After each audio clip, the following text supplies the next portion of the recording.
En manchette aujourd'hui, une pétition pour supporter la démolition et le déclassement du monastère à Berthierville. Bonjour à tous et bienvenue à votre bulletin d'information diffusé sur les ondes de CTRB, votre télévision locale et régionale, en ce 24 novembre 2025, à la belle humeur, au pupitre. Donc, on y va avec la pétition. La pétition est en ligne avec l'avenir du monastère des Moniales dominicaines à Berthierville. Cette pétition vise le déclassement donc du monastère abandonné depuis plusieurs années et du vaste terrain qui l'héberge. Là, c'est situé entre la rue Notre-Dame et la rue Frontenac. Le site est propriété d'une compagnie à numéro dont le président est l'homme d'affaires et constructeur Berthollet André Saint-Martin et son partenaire Jean-Claude Payet. Rappelons que les Moniales dominicaines ont quitté leur monastère en 2011 et que ces lieux sont inhabités depuis maintenant 14 ans. La pétition rappelle que suite à cet achat, le classement du site patrimonial de ces mêmes lieux a été recommandé et accepté en 2019 par le gouvernement du Québec. Le promoteur venait de recevoir la permission de procéder à la démolition du monastère afin de réaliser un important projet domiciliaire. La pétition ajoute, on le cite, que l'état actuel du monastère et de ses terrains est tellement pitoyable qu'il en fait un lieu accueillant maintenant pour de jeunes squatteurs qui n'ont pas peur de risquer leur santé et même leur vie dans un milieu où l'amiante y est à découvert et où les escaliers planchers sont dans un état lamentable. Les jardins y accueillent même des renards, dindons sauvages, chevreuils et ratons laveurs, nous mentionne-t-on. On parle de cette pétition comme un enjeu de sécurité et d'environnement pour les citoyens. Le document souligne aussi que le classement patrimonial des lots de ce monastère, et on cite, n'a intéressé personne depuis plus de 6 ans. La pétition demande donc que soient déclassés lots et immeubles et de permettre la gestion du site aux propriétaires.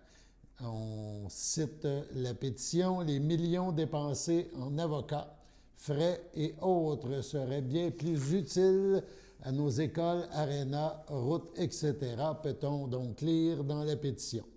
Jusqu'ici, la pétition a récolté plus de 600 signatures.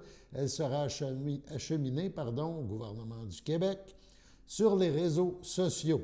Les commentaires sont nombreux et les pour et les contre font valoir leur point de vue. On parle bien sûr de visions fort différentes. Parlons maintenant de la séance du conseil municipal à Lanoraie, donc la séance du 18 novembre dernier. Plusieurs points à l'ordre du jour, on vous en présente quelques-uns.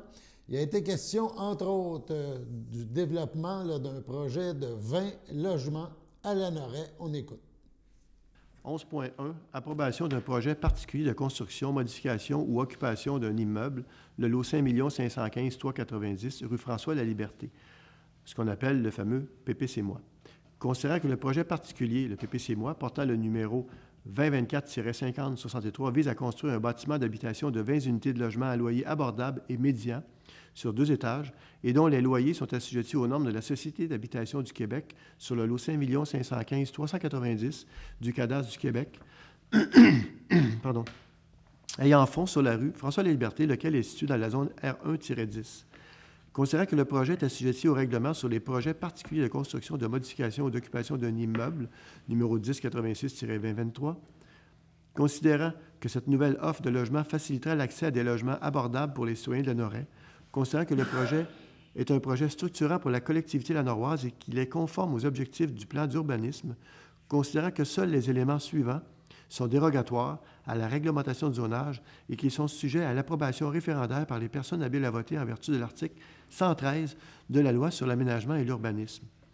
Donc, ça, c'est les éléments qui sont dérogatoires, mais qui fait en sorte que le PPC-moi fait ils sont toujours dérogatoires, mais que le projet peut quand même avancer.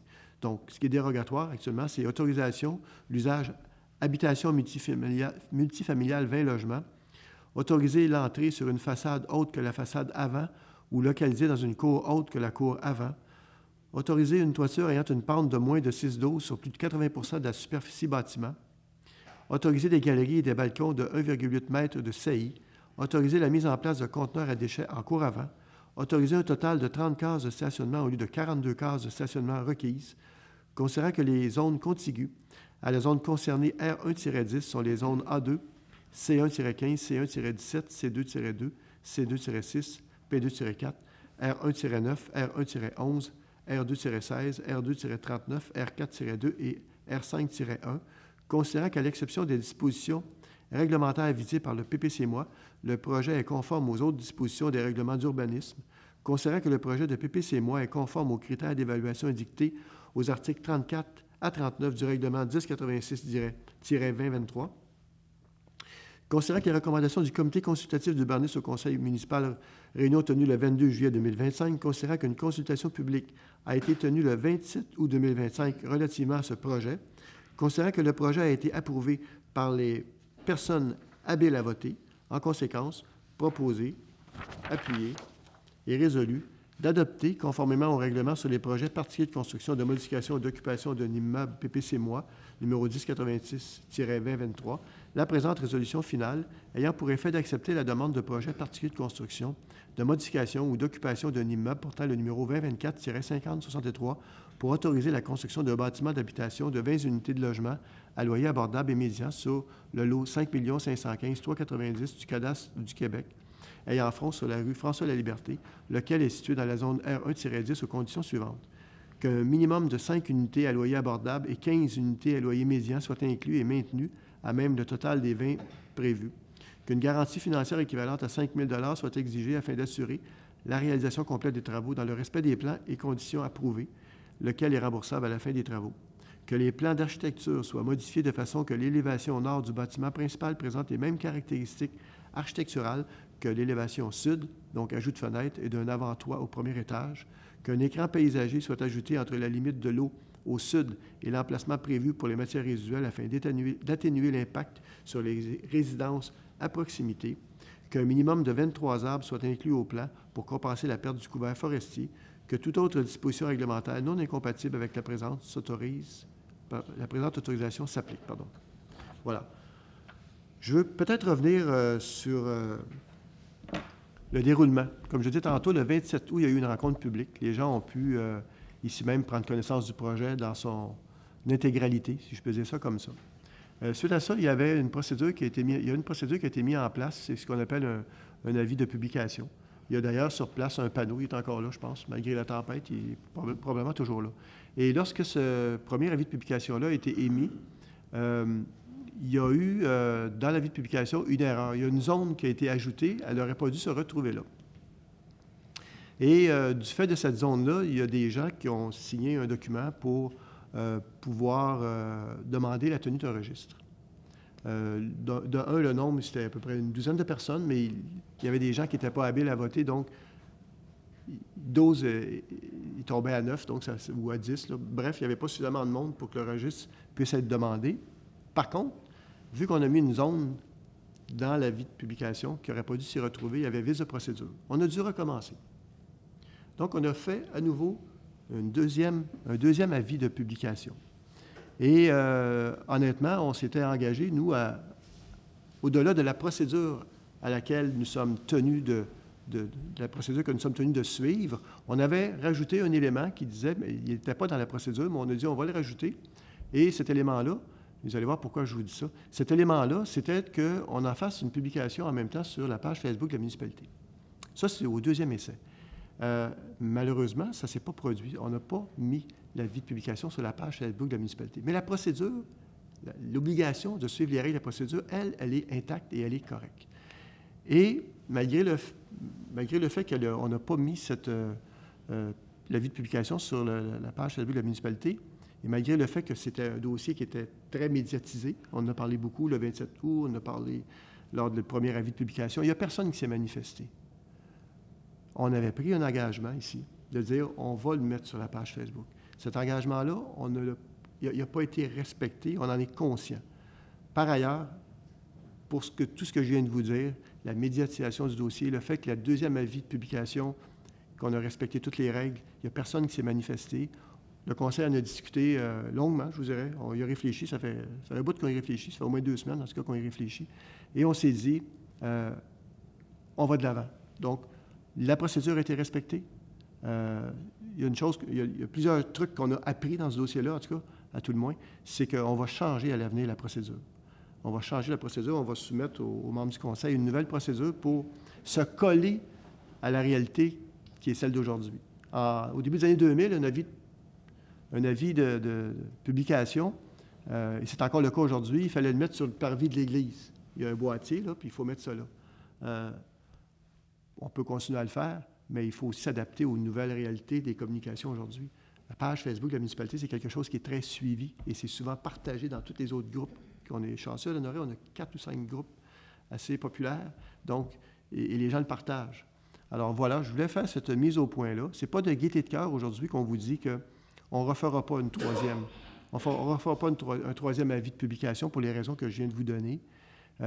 Puis aussi, ce qu'il ne faut pas oublier, c'est qu'il y a un manque criant de logements à l'honoret. On a un promoteur qui est prêt à faire des logements à prix médian et abordable. Alors, on ne veut pas perdre non plus cette opportunité-là qui se présente à nous. Voilà.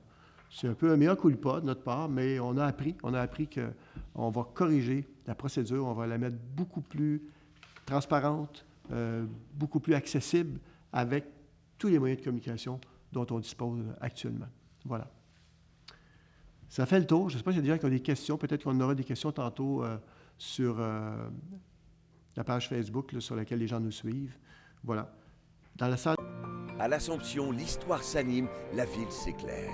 Pendant les fêtes, venez découvrir les projections spectaculaires et le parcours historique inédit de Cité Mémoire. Une expérience immersive gratuite au centre-ville de l'Assomption.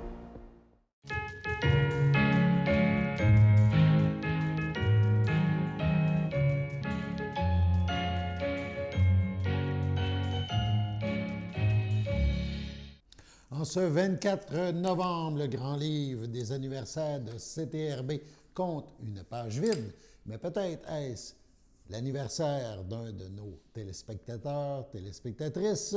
Si c'est le cas, eh bien, toute l'équipe de CTRB se joint à moi et vous souhaite, chers téléspectateurs, téléspectatrices, bon anniversaire. On poursuit avec le conseil municipal de Lanoret tenu donc le 18 novembre, le 18 novembre dernier. Il a été question, entre autres, de différentes nominations. On écoute un extrait. Donc, proposé, appuyé et résolu que la conseillère, Mme Lynne Clermont, soit nommée mairesse suppléante et substitut du maire à la MRC de Dautrey pour une période se terminant à la séance de novembre 2026. De plus, que la mairesse suppléante soit autorisée à signer, pour et au nom de la municipalité, en l'absence du maire, les effets bancaires, les contrats de vente de terrain et autres documents prévus par résolution du Conseil. Est-ce que vous acceptez? Oui. Donc, acceptez. Est-ce que quelqu'un a fait la proposition? Je propose. Proposée par Mme Lucie Ouellette. Est-ce que j'ai un appuyeur? Je second. Appuyé par Mme Céline Robillard. À ma droite, ceux qui sont en faveur. À ma gauche. C'est unanime. 6.7. Comité consultatif d'urbanisme, mandat. Proposé, appuyé, résolu que la conseillère, Mme Marie-Ève Mondard, soit nommée sur le comité consultatif d'urbanisme. Donc, il faut évidemment nommer quelqu'un qui accompagne les 7 bénévoles sur le comité. Un membre du conseil, évidemment. Et il y a toujours un officier de la municipalité qui les accompagne aussi dans leur délibération. Est-ce que j'ai un proposeur? Je propose. Proposé par Mme Lynne Clermont. Est-ce que j'ai un appuyeur? Appuyé par Mme Lucie Ouellette. À ma droite, ceux qui sont en faveur. À ma gauche, c'est unanime. Le conseil municipal a aussi parlé de soutien aux sinistrés. 12. Soutien aux sinistrés Lanaudière-Nord. Proposé, appuyé et résolu. Alors, qu'est-ce que soutien aux sinistrés Lanaudière-Nord? Vous avez peut-être vu ceux qui suivent un peu les pages Facebook. J'ai mis une photo. C'est un autobus et c'est des bénévoles dans Lanaudière qui offrent leur service. Ça ne coûte absolument rien. Ils fournissent l'essence, le personnel, ils fournissent même les soupes chaudes. Ils ont un autobus. Et puis, quand les pompiers sont appelés sur un sinistre, ils vont les rejoindre si jamais ça leur est demandé pour justement, lorsqu'il fait quand il ne fait pas très beau, même quand il fait beau, là, pour pouvoir permettre aux pompiers d'avoir un petit répit dans l'autobus, puis se réchauffer ou prendre une collation. Et ils sont venus ici lors de la fameuse panne de courant qu'on a eue, là, de près de 40 heures, et ce sont eux qui se sont occupés de déplacer 24 personnes d'un certain âge, on va se le dire, à mobilité réduite. Et ils ont dans leur autobus aussi je ne sais pas comment le dire, mais un monte-charge, je peux dire ça comme ça, là, à même l'autobus pour justement les gens qui sont en chaise roulante. Donc, ils les descendent de l'autobus ou ils les montent dans l'autobus. Et donc, ils ont fait 2 transports de 12 personnes par transport. Ils sont venus les mener ici. Donc, il y avait 24 personnes ici dans la salle qui ont pu avoir un répit, le temps qu'on s'assure que là où ils habitent, ce soit à nouveau sécuritaire. Alors, ils ont fait ça, ils n'ont rien demandé, tout à fait bénévole. Ils m'ont fait visiter leur autobus et puis ils m'ont glissé à l'oreille que le frigidaire, parce qu'un frigidaire dans l'autobus, c'est pas un gros frigidaire, c'est un frigidaire pareil, et ils m'ont glissé à l'oreille que le frigidaire avait rendu l'âme. Alors, j'ai dit, ben pourquoi pas, regarde, ils étaient 5, ils ont fait au moins 6 heures, ça fait 30 heures, ils n'ont rien chargé, pas un sou, puis ils interviennent régulièrement sur le territoire de la Naudière et à la Noraie aussi, bien sûr. Alors, j'en ai parlé au conseil, puis je leur ai dit, regardez, si on ferait un don, pour justement qu'ils puissent, ils feront ce qu'ils voudront, mais évidemment, s'ils peuvent acheter un frigidaire, pourquoi pas, là. Alors, je pense que le conseil était d'accord pour un montant de 500 $. Ça va? Est-ce que j'ai un proposeur? Je propose. Proposé par M. Boisjoli. Est-ce que j'ai un appuyeur? Appuyé par Mme Lucie Ouellette. À ma droite, ceux qui sont en faveur. À ma gauche? D'accord. C'est unanime. Le conseil municipal a aussi procédé à l'embauche de surveillants. On en apprend davantage avec cet extrait. Personnel surveillant à Pariteur. Considérant que le directeur général et greffier trésorier a publié une offre d'emploi pour combler 2 postes de surveillance à Pariteur. Considérant que la responsable des ressources humaines et la directrice de vie citoyenne ont mené le processus de sélection, en conséquence, proposé, appuyé et résolu, que le conseil municipal entérine, suite à la recommandation du comité, l'embauche de Mme Lisiane Potvin et M. Anthony Vachon à titre de surveillant à Pariteur et selon la convention collective en vigueur, que l'entrée en poste de Mme Lisiane Potvin et M. Anthony Vachon est effective au 19 septembre 2025. Il n'y a pas de conflit de date. Vous vous rappelez, la dernière fois, on avait... L'affichage a été fait, puis ça a été comblé à l'interne. Ah, d'accord. OK, d'accord. Ça marche. C'est vrai que vu que c'est à l'interne, c'est bon. Oui, je pense que c'est des sauveteurs, c'est ça. Donc, ça va être surtout en grande partie pour le gymnase. Le gymnase est très, très sollicité, puis tant mieux. Les gens, là, je pense, apprécient beaucoup les nouvelles installations de l'école. Et je pense que WISEM aussi, donc au loisir, fait du bon boulot à ce niveau-là, puis tant mieux si les gens l'utilisent. Voilà. Est-ce que j'ai un proposeur? Je propose. Proposé par Mme Céline Robillard. Est-ce que j'ai un appuyeur? Appuyé par M. Marco Boudreau. À ma droite, ceux qui sont en faveur. À ma gauche? D'accord. C'est unanime. Jean-François Gagné, M. Villeneuve, malgré les problèmes importants connus au chalet sportif l'an dernier, vous approuvez maintenant l'embauche de nouvelles personnes pour la gestion des prêts d'équipement. Quelle garantie pouvez-vous offrir que cette personne ne subisse pas les mêmes difficultés et pourquoi ces mesures n'ont-elles pas été mises en place plus tôt alors que les problèmes étaient déjà connus? Le problème a été connu à l'hiver passé. Automne, hiver, printemps passé, le problème a été documenté d'une certaine façon. On a rencontré les partenaires de la municipalité. Ce n'est pas une décision que la municipalité a prise seule.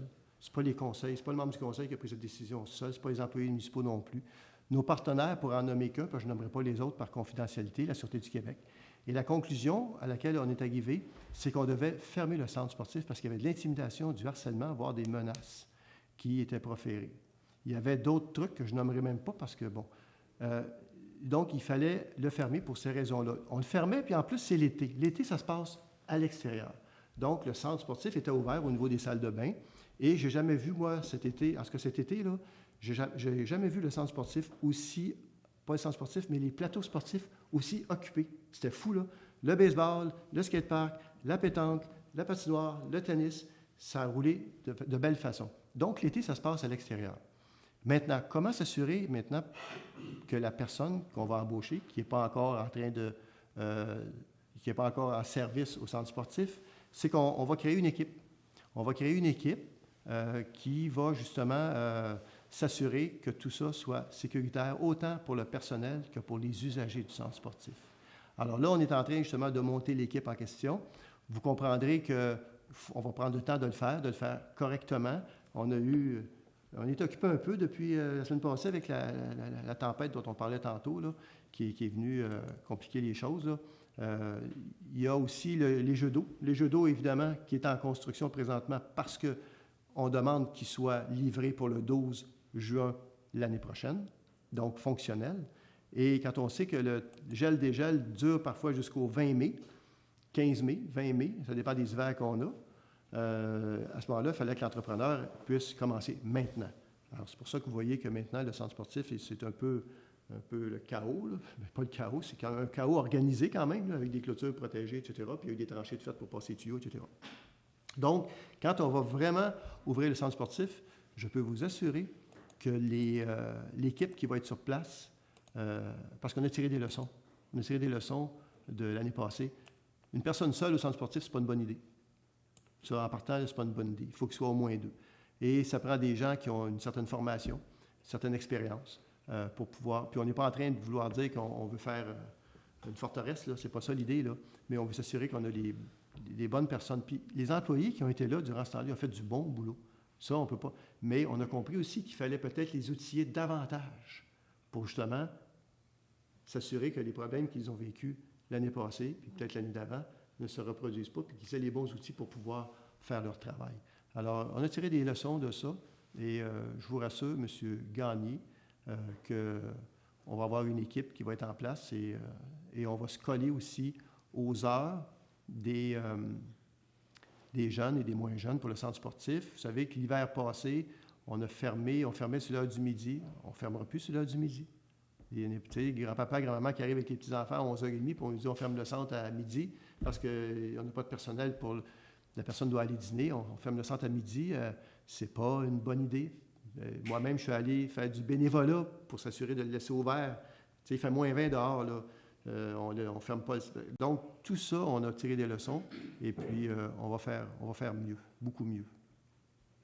Puis je le tiens à le préciser, là, il n'y a aucun blâme à l'endroit des employés municipaux par rapport à cette situation-là ou à ces situations-là. Mais là, on a appris puis on va s'assurer qu'ils vont être bien entourés puis qu'ils vont avoir les formations nécessaires pour pouvoir reprendre du service au centre sportif.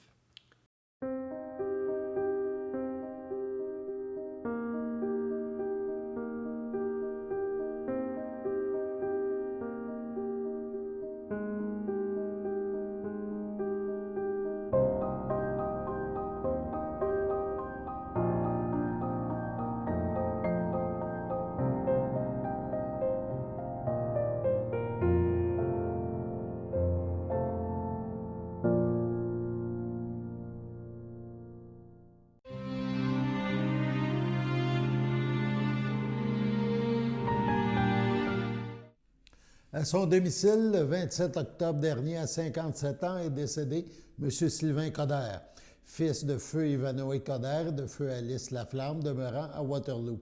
Il laisse dans le deuil ses frères, ses sœurs, ses beaux-frères et belles-sœurs.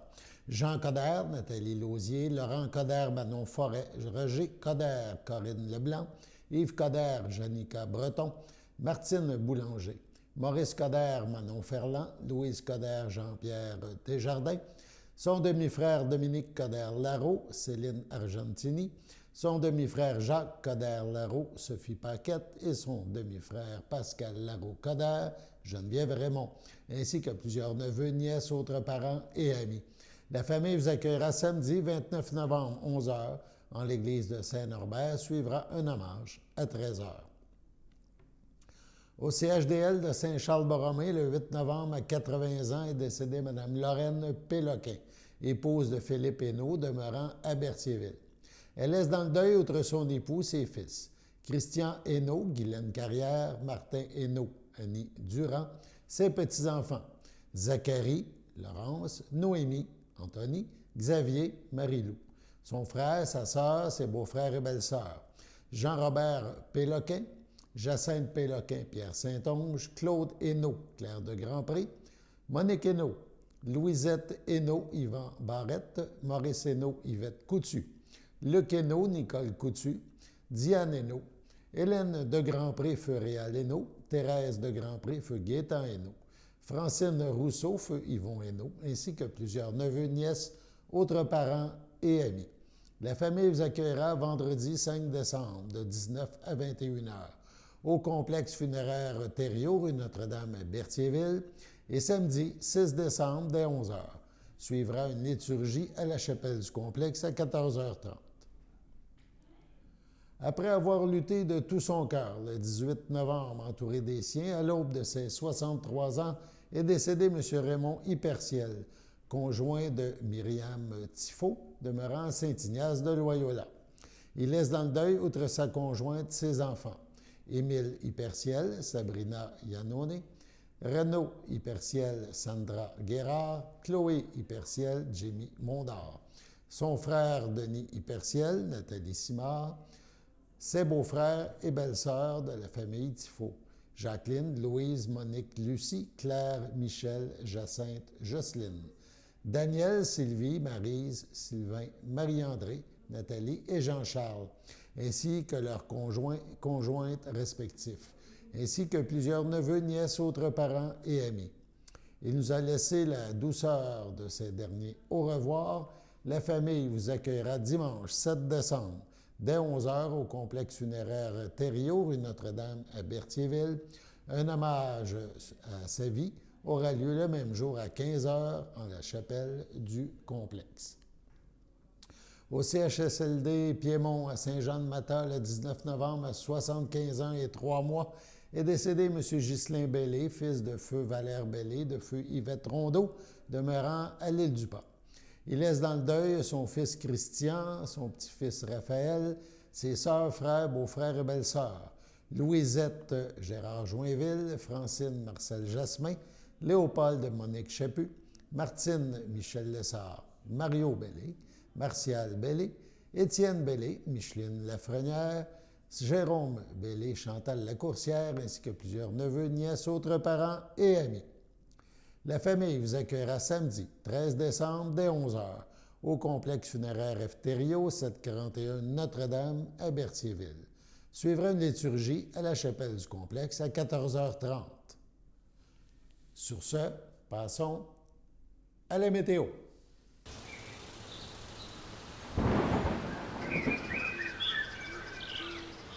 Bienvenue à votre météo de cette semaine. Aujourd'hui, lundi soir, ce sera un ciel variable, une température de 0, un temps ressenti de -5. Lundi nuit, ce sera un ciel variable, une température de -1, un temps ressenti de -5. Mardi matin, ce sera plutôt nuageux, une température de 1, un temps ressenti de -2. Mardi après-midi, ce sera plutôt nuageux, une température de 5, un temps ressenti de 4. Mardi soir, ce sera nuageux avec éclaircie, une température de 1, un temps ressenti de -2. Mardi nuit, ce sera des risques d'averses, une température de 0, un temps ressenti de -3, moins de 1 mm de pluie. Et voilà, c'était tout pour votre météo.